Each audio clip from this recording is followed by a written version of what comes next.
Hey, folks, this is Mark Devine with the Unbeatable Mind podcast. Thanks so much for joining me today. Super stoked to have my guest, Chris Gronkowski, on. I will introduce him a little bit more formally in a moment. We're going to have a heck of a fun conversation about all sorts of things that are going to be valuable to you. I'm recording this on April 21st, so if you're like me, you're sheltering in place and hopefully having fun and thriving. And if you're not, we're going to give you some insights on how to thrive under pressure. Before I go further, I did a webinar a short while ago, which I thought would be really valuable to share with you. And it was how to overcome fear and stress and to thrive in VUCA, volatile, uncertain, complex, and ambiguous times, which are obviously at our doorstep. I think that it's always been here, but it's been a little bit hidden behind this veneer of stability. But now it's come out and peeked its head out, right? And so VUCA is the new normal. And so get ready for it. And it's not going away. So we need to train ourselves for the new normal to become stronger, better, more adaptable, more resilient, more courageous, like a Navy SEAL.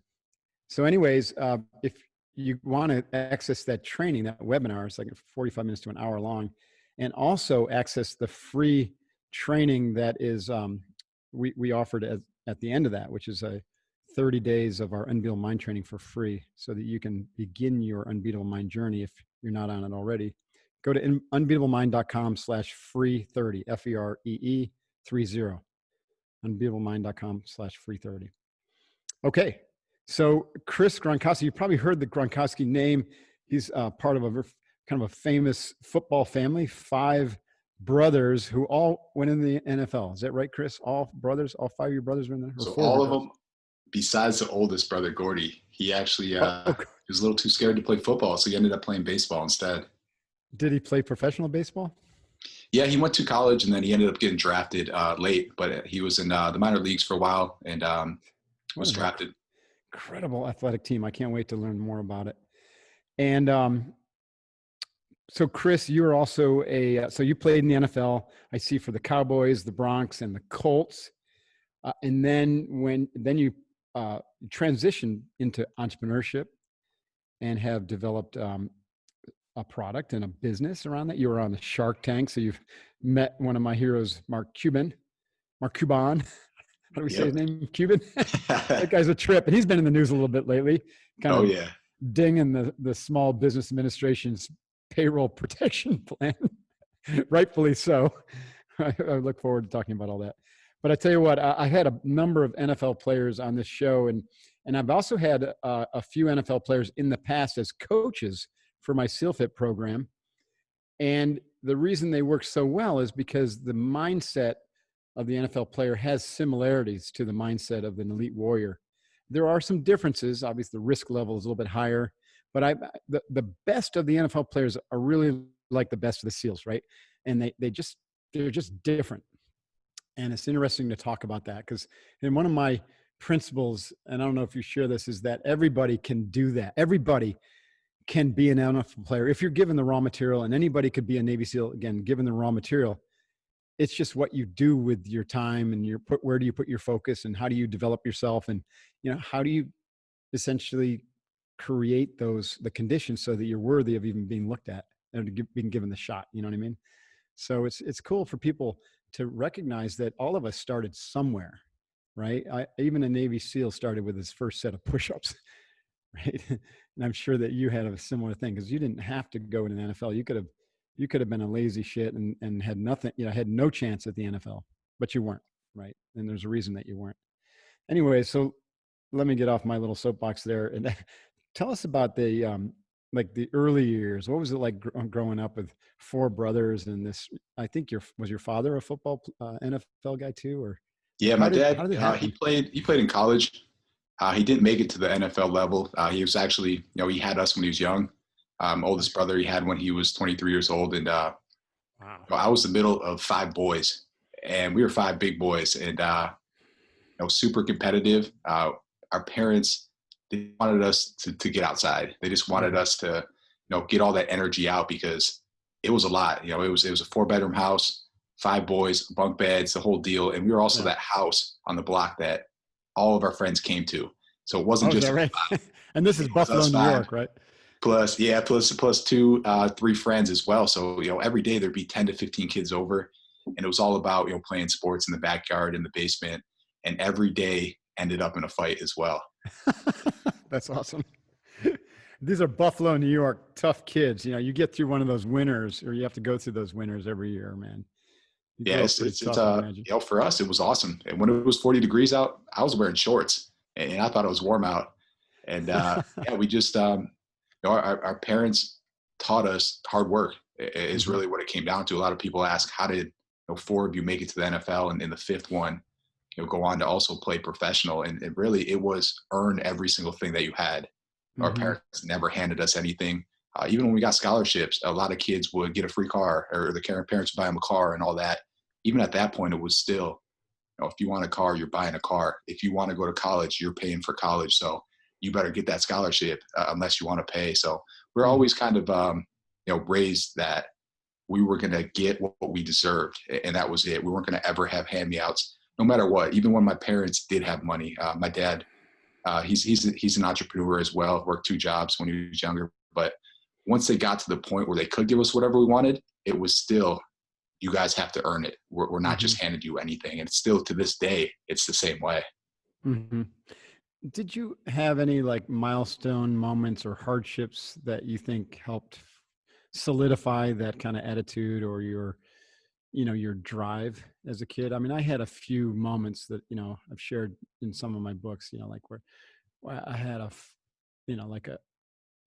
run-in with cancer, and it wasn't cancer, it was a mistake, but I got misdiagnosed and told I had 6 months to live. So that was a defining moment for me. And I almost killed myself once by tripping over a garbage can and driving a wooden stick through the roof of my mouth. All these things that made me really strong as a Navy SEAL, really influenced my childhood. So did you have any defining moments like that you can? Yeah. I mean, I think my defining moment really was, it was actually when my brothers went on and got scholarships. My older brother, Gordy, first in baseball, and my other brother, Dan. And at that point, it was almost like, hey, this was kind of a trend throughout my whole life. But at that point in high school, it was, these guys did it. Why can't I do it? I was also the smallest, the shortest in the family. But I knew there's still a chance, and they gave me hope. So that was huge. And, that transferred later on in life as well, because they all got drafted up until the point that, it was my turn. It was actually my younger brother, Rob, who got drafted before me in the same draft. And, I went undrafted. So at that point it was like, hey, same thing where in my life it was, if you want determination, if you want to, in the back of your mind, you want to have a chip on your shoulder, let all 3 of your brothers, including one of them be your younger brother, get drafted before you. And then you go undrafted to the NFL. Interesting. Yeah. I could see how that would be motivating. Yeah, I mean, it was to be the only outcast. It was the one thing I didn't want to hear for the rest of my life was, what happened to you?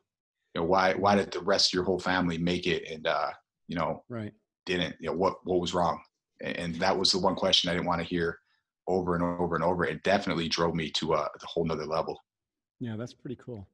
What was some of the internal dialogue that you developed as a young athlete, as a younger guy? And did it come from your father or your mother, or was it just kind of part of who you were? Because, mindset is so driven by our self-talk, right? Yeah. Is that it was kind of the same way. Our parents always taught us hard work, and that internal thing was that no one would ever outwork us, no matter how talented we were. And I still remember this story because we were always the most talented on the teams. Mm-hmm. Dad always practiced with us. We were always competing with our older brother. So we were always, the best player on the team. And I still remember to this day when I talked back to one of my coaches when my dad wasn't there, and he just got on me about it and said, you don't know who you're talking to like that. You never disrespect anyone, no matter what. They could come back and help you later on in life. So that was kind of a defining moment for me as well, where I was like, wow. I didn't really realize what I was doing. I was disrespecting the coach that was there just to help me. And this guy wasn't getting paid. He was there because his kid was there, and he was trying to make me the best player that I could be. And my dad just hounded me for that. And that was really a time in my life where I was like, wow. And that guy ended up being the athletic director at the University of Buffalo, where I got my first scholarship offer. So he was right, which was, it was just came full circle as well, which was so crazy about it. That's amazing. Now, did you play for 4 years at Buffalo, or how? Actually, I was going to go to the University of Penn. I was going Ivy League. Buffalo was, they were just developing. They just went Division One. So the program, it was rough. I mean, they had no indoor. It was snowing out every day, and they weren't winning any games at all. And for me too, I watched my older brothers, leave town and have success. So I didn't want to stay at home. Was just the thing as well. So I was actually going to the University of Pennsylvania. I had been accepted into the Wharton Business School, which was actually a huge achievement that most people don't get. And at the last minute, I actually got a scholarship offer to the University of Maryland. And my brother Dan was there. He was doing pretty well. But at the end of the day, what's funny about the whole story is they pretty much offered me because they lost a bunch of guys that couldn't pass. And they were also about to go on academic probation. So they pretty much brought me in to bump up the grades. So I tell people all the time, you might think that athletic talent is the most important thing for football and for a scholarship. But in my case, I actually got an athletic scholarship because of my academics. Interesting. And this is at Maryland. This was at Maryland, yeah. And I later went and I ended up transferring after my second year and playing at Arizona with my brother Rob. So got to play with my brother Dan first, and then transferred and played with my brother Rob and finished my career at Arizona. Wow. And you got out of the cold. I mean, Maryland was a little warmer than Buffalo, but it was a little nicer in Arizona for sure. This is a complete aside, but I've always wondered, if there's any stats on how West Coast teams, or whatever it is, like teams that are in warmer climates, how they fare when they go play in the cold snow, like in New England or Buffalo. Is there any stats on that? I wonder. Yeah, I loved it. So once you get used to the heat, it's a lot easier to go somewhere else and play. And this also happened when I was in Denver as well, where we got used to the elevation, and then we go play at sea level, and you could run all day. But same way, ended up playing for the Cowboys too. And at that time, it was actually the year after the indoor facility blew over and a lot of guys got hurt. So we didn't have an indoor. So we're actually practicing in the heat. And if you can get through that heat, you can play anywhere after that. So I think it's actually a huge advantage to be able to play in the heat and then go up north. And when you're actually playing in the cold weather, you don't feel it because you have the adrenaline rush, but also in the NFL, I mean, you got those heat warming benches. I mean, when you're not actually on the field, you have everything possible to keep you warm. So the cold really isn't that bad.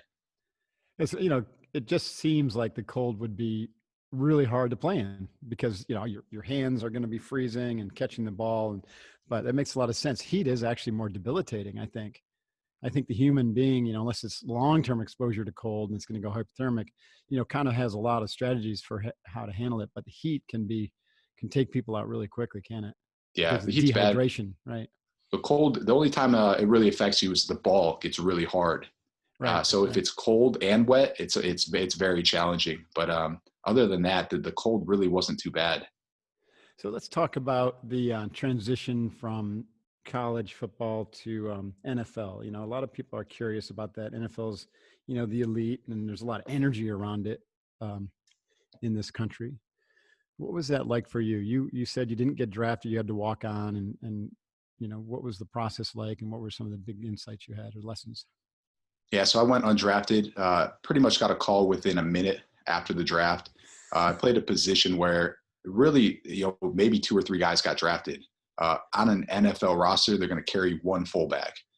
In the whole entire NFL, they're probably going to have about 28 guys. So, really I was competing with 28 guys in the whole world to make a team. So I really knew, this is one shot, one opportunity, and that was my mindset. At that time, I went undrafted to the Cowboys. In 10 years, the previous 10 years, they had never kept an undrafted free agent on the roster. So the odds were definitely against me at that point. And so, you go in and you're with all the other rookies. You actually go in early and you train. It's 3 months, and my mindset was, I am just going to do everything that I possibly can to make this team. So I was lucky. I went all out. I got healthy. I did everything I could. And when the time came, my agent actually put me in a spot where the fullback that was there got into some trouble over the summer, and he was kind of possibly on his way out because of what he did. And so I really had this opportunity that if I could at least perform as good as him, or better, I was going to have a really good chance of making this team. So I knew that, and really I was a different person then, a whole different mindset. When you talk about mindset, I was out there, and I tell people in my life, I cared about one thing. It was making the team. And when I was on that field, all I cared about was getting my job done no matter what. And I was going to go until the whistle blew, and whatever I could do to make myself look better, I was going to do it. So that was it. That was the mission. And I ended up getting the job done. And I was on that roster the first game, and ended up starting the whole year for the Cowboys. That's cool. So a few questions. This is really for me, and I know a lot of listeners will be like, all right, Mark, come on. We know this stuff, but I don't know much about football. Believe it. I'm one of the weirdos that doesn't watch TV. And so I'll catch the Super Bowl once in a while. And that's where I actually first heard your name when I saw your brother Rob play last year, and with Tom Brady. So anyways, being drafted, does that mean the draftees automatically have a contract that is all defined with money and everything like that and benefits? And an undrafted means you got nothing. You just got to go prove yourself. Yeah. So it's actually, most people don't know this. So when you say you don't know it, actually a lot of people don't realize this either. On a team, an NFL team, you probably have 10 guys that make over $1 million. It's interesting. Most people would think, wow, you guys are all rolling in the dough. Yeah, absolutely. Only 10 guys, huh? My rookie year, I started for the Cowboys. I played in every game. I played in, I think, 400 plays. And, that year I made $315,000 after taxes. I probably had $170K in my bank account, after taxes and living expenses. So, no, so the contracts, even when you're drafted, unless you're a first or second round pick, that initial money that you get isn't guaranteed. So a first round draft pick he'll get a big bonus, and it will extend into a couple more years. But say someone like a fourth round pick, he might get $500,000, but that's given to him in year one.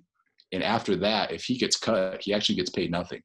Wow. For me, I went in and I got a $10,000 signing bonus. That was my signing bonus. I could take it or leave it. And the cool thing about my position was I could actually pick what team I wanted to be on. Whereas someone who gets drafted, say you're the second last draft pick, like my brother Dan was, he actually went to a team that took him because of value. And because of that, he was behind 4 other tight ends that were pretty good players that they were going to keep. And so it kind of put him in a tough spot. So for me, I actually got to pick which team that I wanted to go to because I was undrafted, which actually ended up being a pretty strategic benefit for me. But at that point, you sign this contract, and I signed a 3-year deal. And what they try to do is, and what they ultimately do, especially for someone undrafted, is they're going to give you the least amount possible and try to lock you up for the longest time possible. Of course. Yeah. That's negotiating 101, right? Yep. So, I signed this 3-year deal, and if I get cut on day one, I get paid nothing. If I'm on the roster on Wednesday of game week, I get paid. So then the next week, if I'm on the roster on Wednesday, I get paid again. Oh, wow. But if the next week I get cut before Wednesday, I actually get paid absolutely nothing. And then to actually get any benefits, you have to play for at least 3 years and at least 3 games. So they call them credited seasons. So if you play in 3 games or you're on the roster for 3 games, you get a credited season. If you get 3 credited seasons, you get all the benefits. So you're going to get pension, you're going to get retirement, 401k, all that. But if you don't, so if you go 2.5 years, son just walked in. All right, cool. If you go 2.5 years, you actually get nothing. Absolutely no retirement benefits. You're on the street getting paid nothing. Unless you get called back. let me go put him downstairs real quick. How old is your son? This one's 1. I have a 3-year-old here as well, and cool. My wife is 8 months pregnant. But oh my gosh, you got to let me go put him downstairs real quick. Of course, yeah. Yeah. Sorry about that. No worries.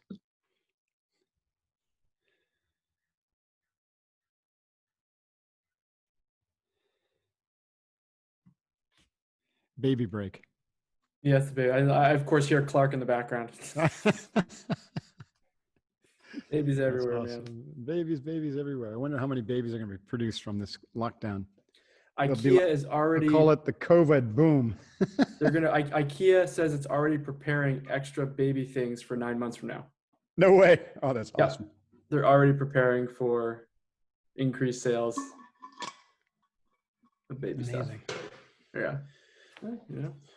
They look back at historical data and sees that, during past, events that have somewhat similarities, they see that baby boom. So yeah, well, it makes sense. Interesting.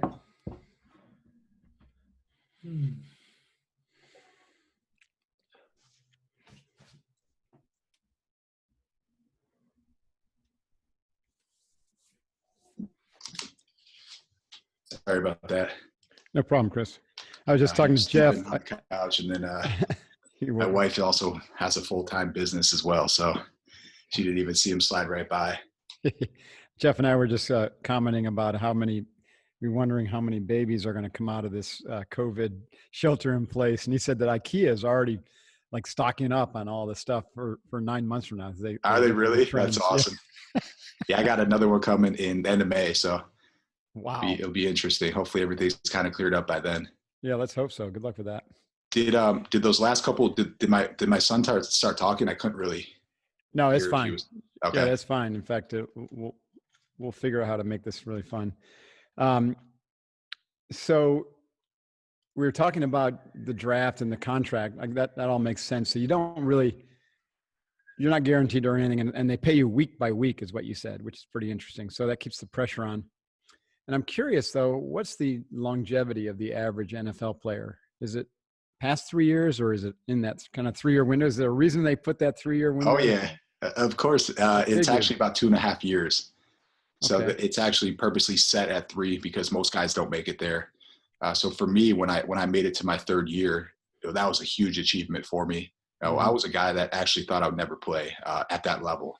I was always told, one in a million.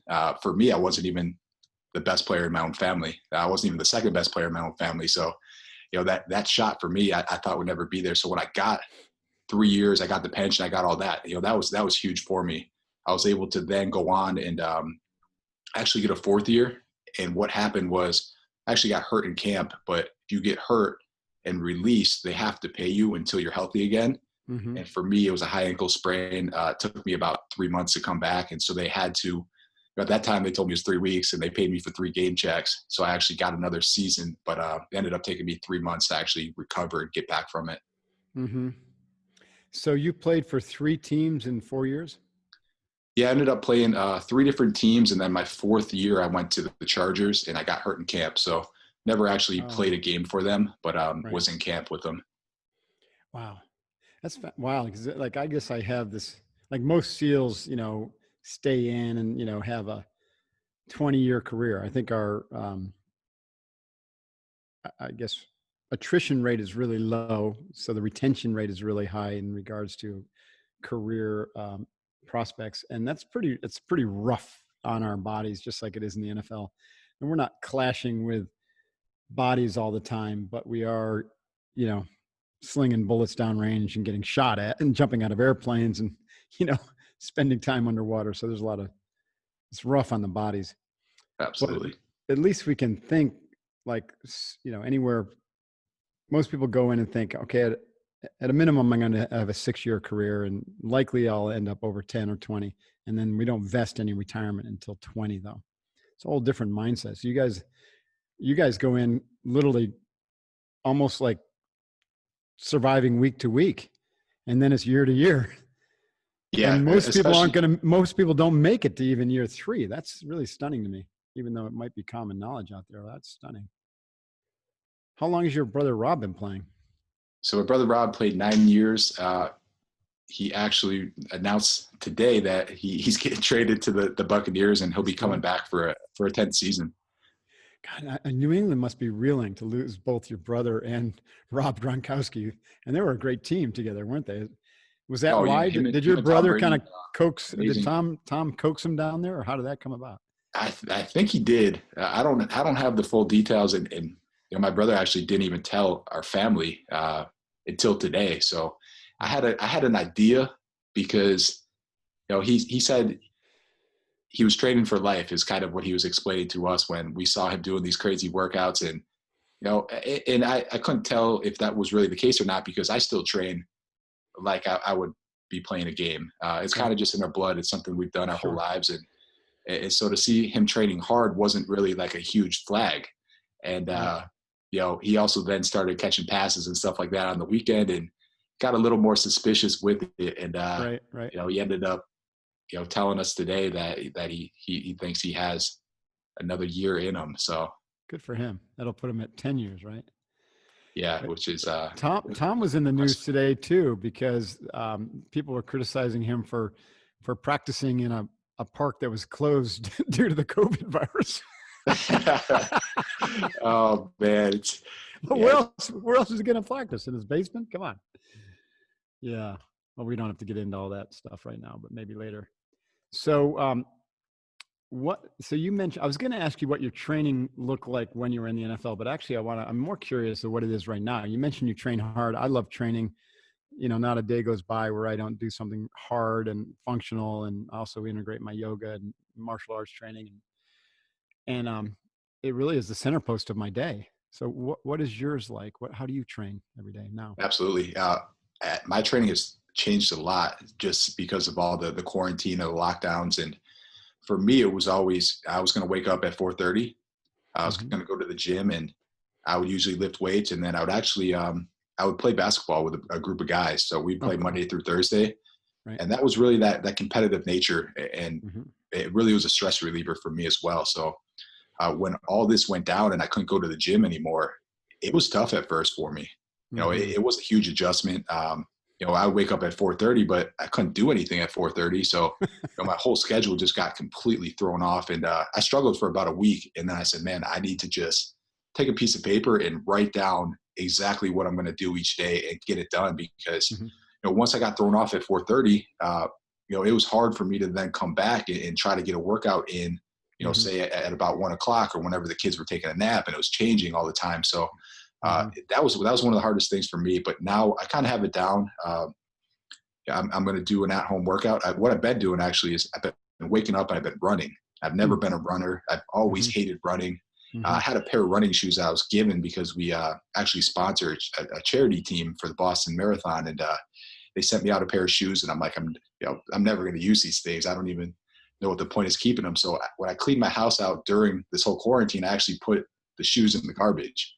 That day I went and I took them back out, and I said, let's see what these things are all about. And I started running, and I like it because it's now that competitive challenge that I'm kind of missing from the lifting and from the playing basketball. So I now challenge myself to run, and it's hard, and it's mostly mental when it comes down to it. So that's why I really like it. And after that, I feel good, and I'm ready to attack the day, and I'm, I get that stress out. What's your running protocol? Do you do short, medium, long, or do you just like to go out and jog, or what's your so what plan? I've been doing is I was terrible at first. I couldn't even run a mile. The first time I did, that's unbelievable to hear from an NFL player. I was toast. Don't you have to run on the field as a fullback? I mean, what's that look like? Absolutely. Or is it short sprints? Everything has always been interval training for me. And even in the NFL, it's been, when we ride bikes, it would be 15 seconds as fast as you can. And then 45-second, you would coast. And that's exactly how an NFL play was. And then very similar to basketball as well, where it was kind of like this 15-second burst. And then you kind of relax a little bit. So we actually started doing this course called Stadium Blitz, where we run through stadiums, and it's this obstacle course. And at the very end of it, it's about a 35-minute race. I was still sprinting up the stairs, and then I'll kind of jog over and I jog back down. And the guys that were running it were like, I've never seen somebody run a stadium like this. And I'm like, yeah, it's just, I've always trained. That's the way you've trained. Yeah. Right. For me to go and do long distance was a challenge. It was hard for me to continue to do it. I could run fast, and then I would kind of, just kind of coast after that. So it was more mental block than anything though. And that's what I realized really quick was, once I had enough just motivation to go and run a whole mile, it really wasn't that hard. And then the next day I ran 2, and the next day I ran 3. And then I said, wow, I can actually do it. But in my mind, every second, especially at the beginning, I was just telling myself, why, stop, stop. And I finally had to start saying to myself, why are you stopping? What's making you stop? And, what actually hurts? And at the end of the day, it was nothing.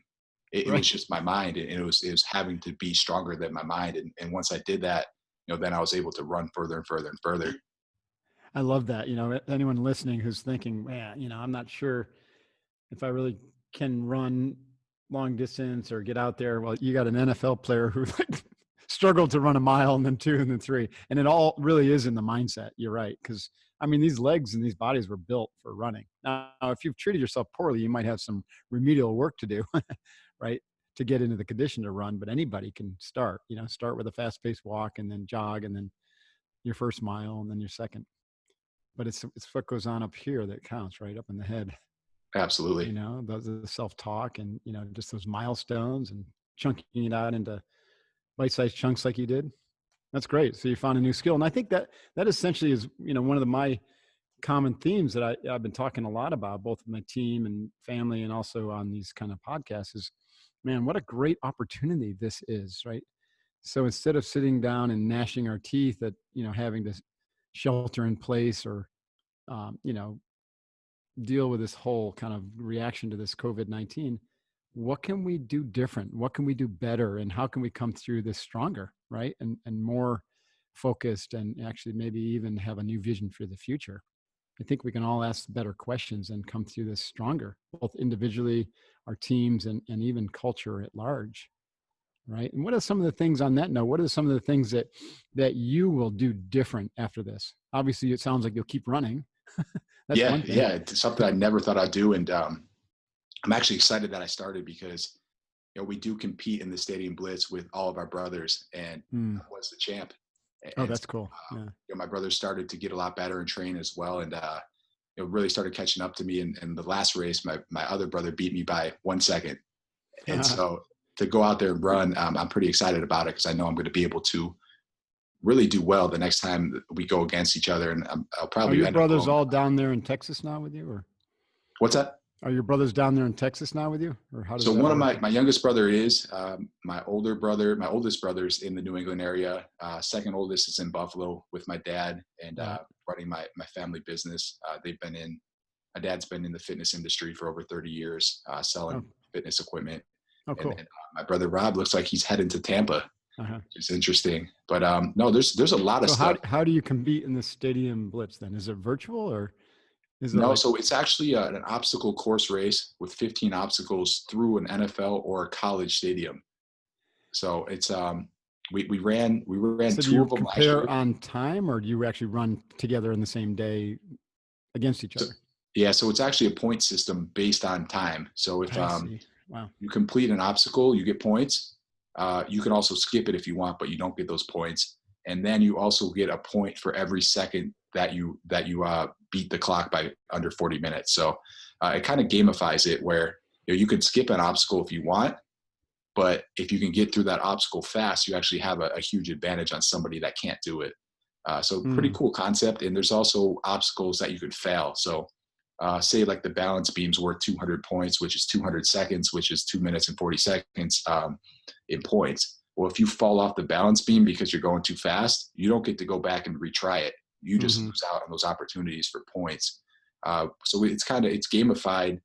So it's exciting. So you fall off the balance beam, you got to really you better start running fast because you got to make up 2 minutes and 40 seconds on somebody. Most of the other obstacles, you're hanging from ropes and stuff like that. And if you fall off that, you can restart.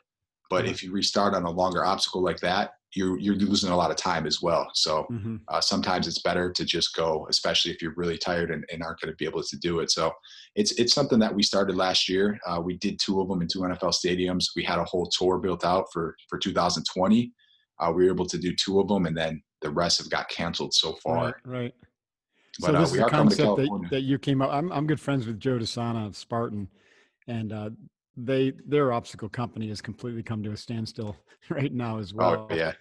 And they had events all over the world, but the concept is so cool. And I love that concept sounds really scalable because there's stadiums all over the place, and they're going to be, underutilized going forward, in my opinion, right? At least for a absolutely. while. Especially the college stadiums.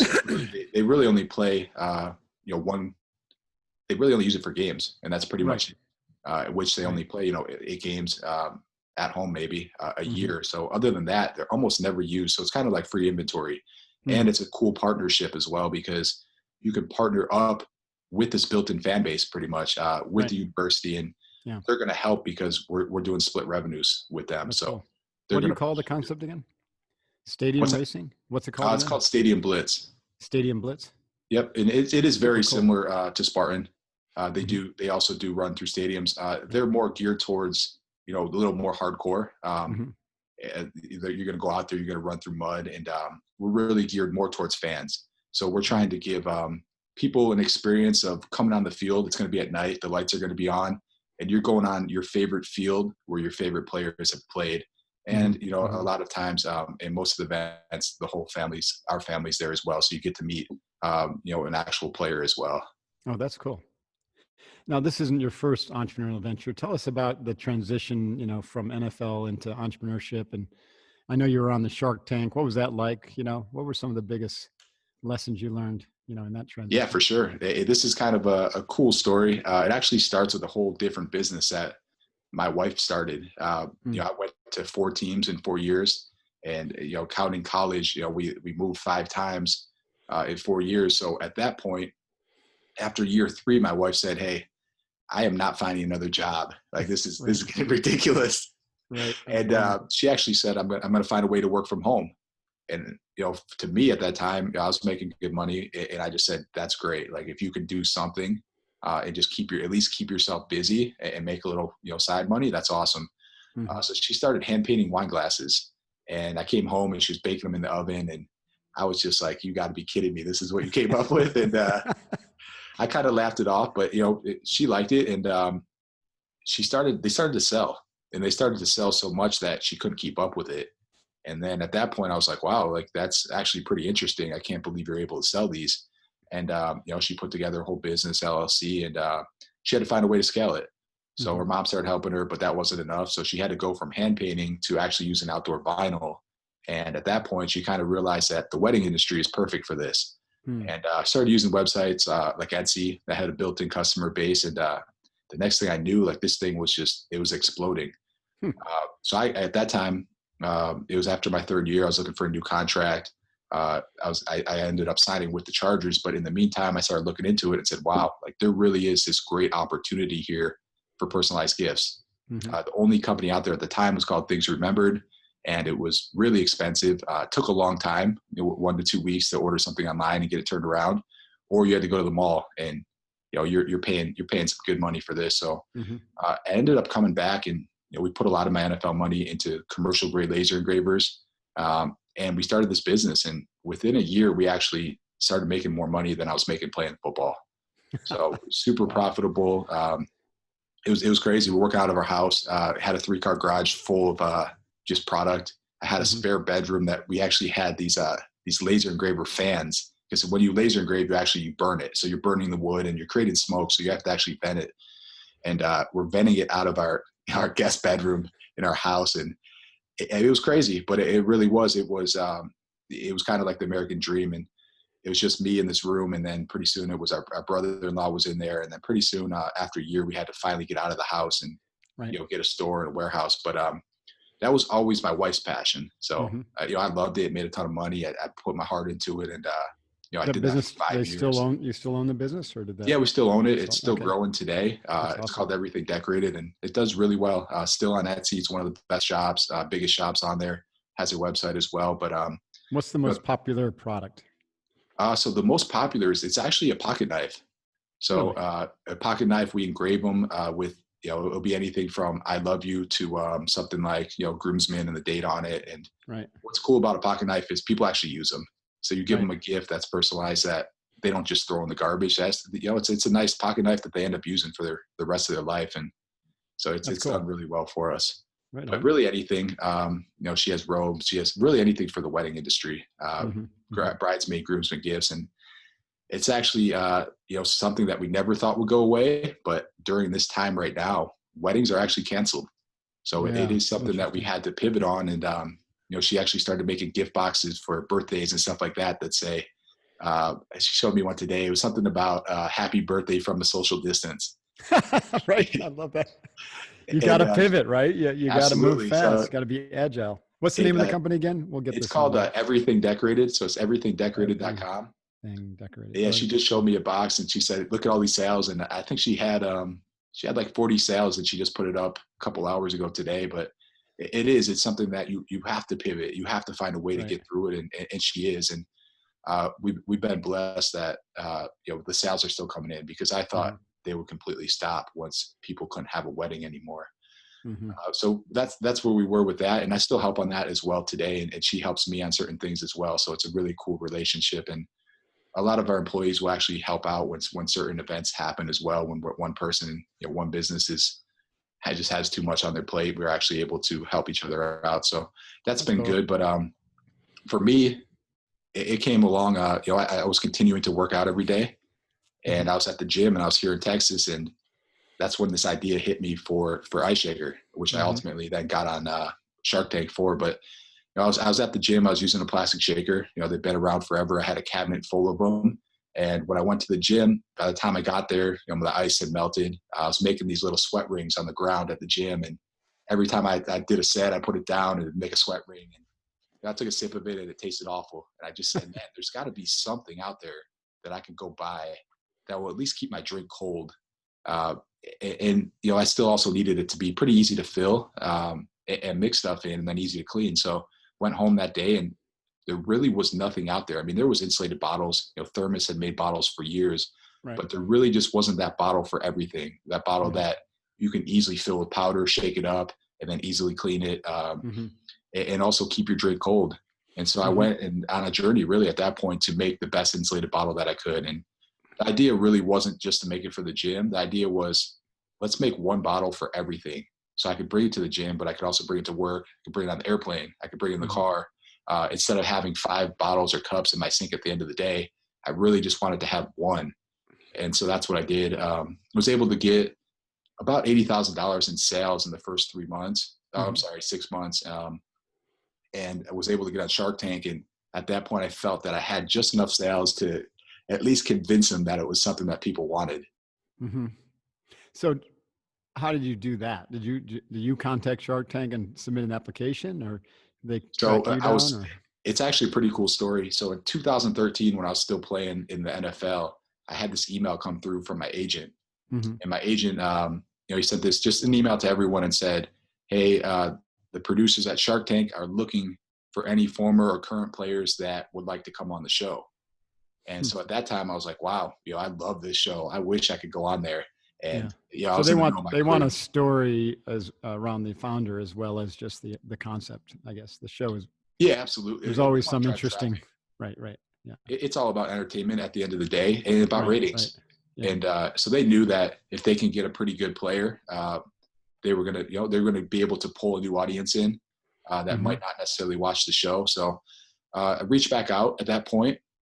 Actually contacted the girl in the email, and she hit me back and said, I no longer work there.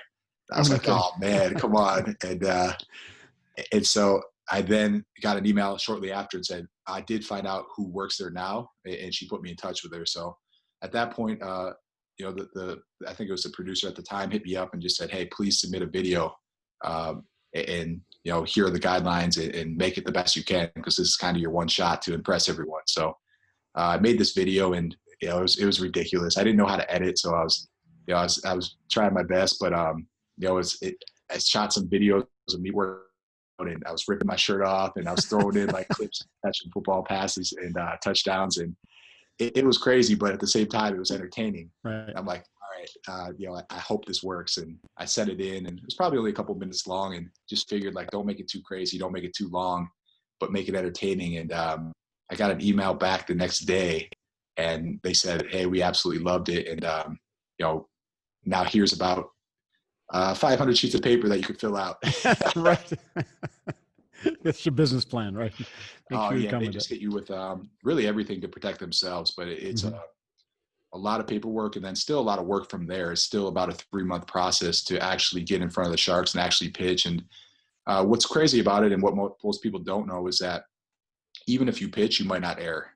And even if you get to the hotel, you might not even have a chance to pitch. So when I got there, there was actually people from the year before that were invited there that didn't get to pitch. So what they actually do is they'll book 6 people a day. And if the first 5 are really good, they'll push the 6th one back to the next day. And then, the same thing. And what they're counting on is that, someone's probably really bad that they're not going to use, or someone's not going to show up, or something's going to happen. So they want to overshoot, and they want to have extra people there. So even when you get there, you don't know if you're actually going to pitch. And then after you pitch, you don't know if you're going to air, and you don't know when you're going to air. So I always thought it was super interesting that companies would run out of inventory when they knew that this big, this once in a lifetime opportunity was coming. Why would you have inventory? Well, once I got there, and I realized that you're actually taking a gamble if you stock up on inventory. Right. And when you stock up on inventory, you can actually sit on it for, it's almost a year long. So if you're the first one, it's October. If you're not, you can go, next year all the way, I think, up until June before you actually air. So you're taking a big gamble, especially as a young company, stocking up on inventory. Right. That's fascinating. How many companies have actually succeeded as a result of being on Shark Tank, do you think, or really give them a leg up? And it sounds like it helped you out. That's actually that's cool too. And kind of crazy, what people don't know is that when you get offered on Shark Tank, it doesn't close either. You still have to go through the due diligence, and it's a real deal. So at the end of the day, it's a little bit over 50% actually close the deal. Okay. So the other, more than 40% of people don't actually close the deal. They don't actually get the money. And they even if they're offered it on air, like that's, they want to invest. That's what happened. They'll either pass on your deal, or one or more of the Sharks will make an offer. Yeah. So even if they make an offer, you shake hands on the show.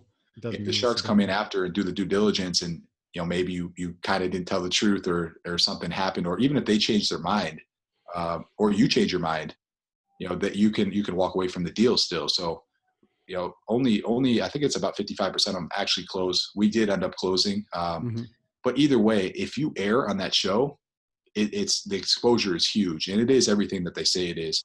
You're going on, they have no idea who you are. They knew nothing about me. I mean, it's the real deal. It's the real thing. And the exposure from it is real, and the sales are real. And, the money that they put in my account came into my account, and, I took that money and we just invested it into more products. At that time, I had one bottle, one size, and that was it. I knew this was a great opportunity for me to really build a line. And we now have over 150 different SKUs now in our product catalog. That's great. So it's kind of like life before and then life after Shark Tank. What kind Absolutely.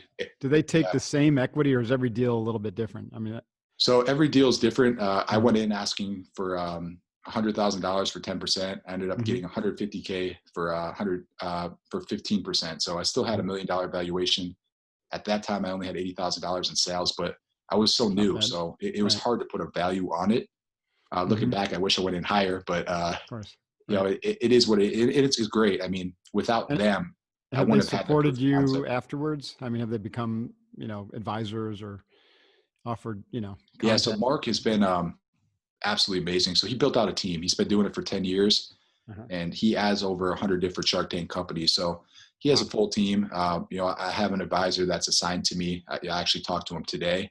And so he'll help with everything. The best part that comes out of it really is connections, networking, and just help as well for some of the big questions. But at the end of the day, what people don't understand is that it's still me running the whole show. They're not coming in and just taking over. I'm not sitting on a beach just enjoying it. They don't want that, because they're on the Shark Tank. They're not going to run your business. Absolutely. Yeah. And what really the only thing that changed is that your sales, our sales easily 10 times overnight, but our work also 10 times overnight as well. Right. All the phone calls, all the customer service, I mean, all the packing, everything, that also increased 10 times overnight as well. And, I was lucky enough at that time that my wife had, a bunch of employees that were able to help us, because it was pretty much just me at that point when we first aired, and it would have been a tough road. And so I was able to kind of lean on her, get through that wave. And then after the wave hits, that's when business really starts. that's when you kind of have to figure out, hey, this is done. Like, this is over with. How do I keep it going? Right. And start building out your processes and marketing strategies. That's cool. We probably should start thinking about wrapping up because we could go forever. This has been fascinating, but I am curious. Like, we talked a little bit about your wife's company and, how she's had to pivot, two of you had to pivot that. How has this shutdown affected, your company? Yeah, so far, very similar to her. At first it hurt, and we had to step back and say, what can we do in this time? Because with any downtime, anytime we're slow, it's kind of an opportunity for everyone. Right. It's an opportunity for us to get better. So we immediately started pushing out content that was going to help people. Like I said, it was tough for me early on, the first couple of weeks to kind of figure out my groove, and I knew other people were feeling the same exact way. So we used the opportunity to start putting out, healthy meals, at-home recipes that you could do, and then at-home workouts as well. And really started giving people, stuff that they could actually use, and they responded really well to it. And it's not just fluff. This is stuff that I'm really doing. It's workouts I'm doing with my kids that I'm posting, and we're sharing it with people. And we also used the opportunity to start testing stuff to make that what we thought was good, let's make it even better. So we started going through our website and we said, hey, this page does really well for us, but it's also getting the most traffic. Like, how can we take that and make it better? So we started testing our copyright. We started testing our images. It was impressive how much we learned and how much it actually increased our sales, our add to carts, all that, just by changing the way that we wrote the information on the page. And this was all stuff that we were comfortable with. But now that we had extra time, we said, hey, let's dig deep and really figure out how we can get better at every aspect. And then, lastly, one of the best things I think that came out of this was what we're doing right now. This was something that we weren't doing, our podcast ourselves. We upped it to 2 a week. And then we were able to get guests that we never brought on before because I always wanted to do it in person. I thought the audio was better. I thought the connection was better. And so I just felt personally, I felt like, hey, if we're going to do a podcast with a guest, I want to be with them. And once this all hit, we started to realize that we can't do it. I couldn't even do it with my co-host. So we had to start doing it over, the internet. And we realized that this is actually a great opportunity to reach out to other people that don't have as much to do right now, and actually bring on people with value. So we started bringing on people like nutritionists. We started bringing on diet coaches. We started bringing on just people like you that are going to come and help people with a mindset or just different habits that you could teach them to be better during this time. So we use it as a great opportunity to bring people in that could help people through tough times like right now. And it's been absolutely huge for us. So cool. This is stuff that we're going to absolutely continue to do, probably for the rest of our careers and for the rest of the business life. That's awesome. Yeah. That just reinforces what I was saying. There's an opportunity here in the crisis to think differently, to add some, change some things, pivot, and all of that can make it stronger, make us stronger, make our company stronger, our team stronger. And then also you have to consider what to let go of, right? And that's hard, right? That's been hard for me. Is like, what can I let go of? We do an awful lot of things that maybe are old business model things that, trail behind us because it's just hard to say goodbye. So we have to think about that too. Have you had to let go of anything? I guess letting go of having to do, thinking the mindset of in-person podcasts. That's one thing you let go of. Yeah, absolutely.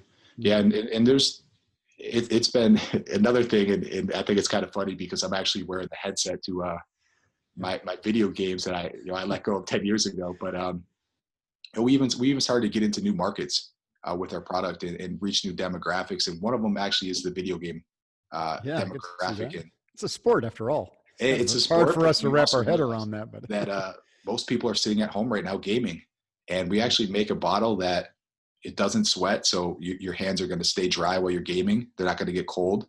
It's actually super easy to open, and it's not going to spill. And it also blends these powders that all these gamers are using now for energy and focus. So it's cool. Almost like the perfect bottle for gaming. And another thing that we kind of just stumbled upon because we had this extra time and we said, hey, what is everybody doing right now?